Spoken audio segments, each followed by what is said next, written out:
एक प्रेत की श्रेणी में एक और नाम आता है जिसे बोलते हैं जोखिनी। जोखिनी जो प्रेत होता है वो महिला प्रेत होती है और असम से ही वो प्रचलन में आई है। ठीक है, असम में नहीं, वैसे तो सभी जगह ही प्रचलन में है, परंतु असम के से ही ज़्यादा मतलब ये माना जाता है कि असम से ही वहाँ से नाम आया है ये। तो जोखिनी जो प्रेत है वो उन महिलाओं की प्रेत होती है जिन्हें बच्चे की इच्छा होती है और बच्चा नहीं हो पाता और मर जाती है ना। तो वो जोखिनी के नाम से वो प्रसिद्ध होती है।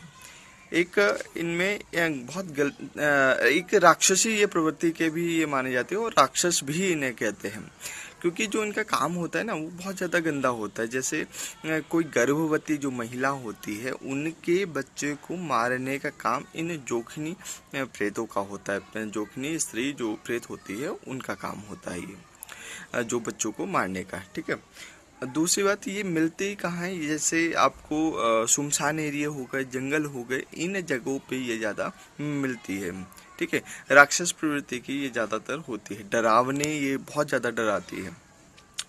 किसी किसी ने ये देखा होगा कि उनके दरवाजा कोई खटखटाता है, देखते हैं तो कोई नहीं मिलता है ना।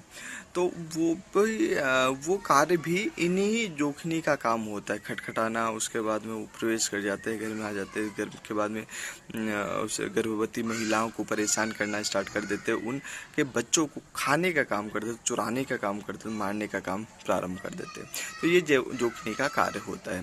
तो ये अब सब जगह ही ये है, मगर प्रचलन जो स्टार्ट हुआ था, जो मतलब नाम जो प्रारंभ हुआ था, वो असम से लिया गया था। तो ये जोखिनी के कार्य होते हैं।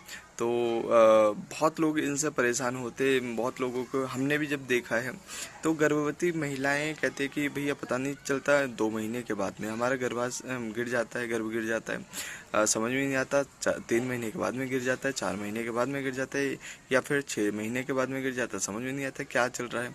तो वो कारण ही यही होता है कि घर में इसका मतलब आपके प्रवेश कर गए है और कहीं ना कहीं वो आपके बच्चों को जीवित नहीं रख सकती और ना रखना चाहती हो। ठीक है, तो इसीलिए अगर किसी को भी ये इस तरीके से समस्या है तो वो जाप प्रारंभ करें। जाप जो भी ओम नमः शिवाय जो हमारे वैदिक मंत्र है, ठीक है, वैदिक मंत्र है ओम नमः शिवाय ओम, तो वो मानसिक आप जपना प्रारंभ करें। जितना ज़्यादा मानसिक जपोगे उतना ही ज़्यादा आपको लाभ प्राप्त होगा। नहीं तो ओम हम हनुमते नमः का भी आप जाप कर सकते हो, या फिर हनुमान जी के और भी मंत्रों का आप जाप कर सकते हो, जैसे ओम हम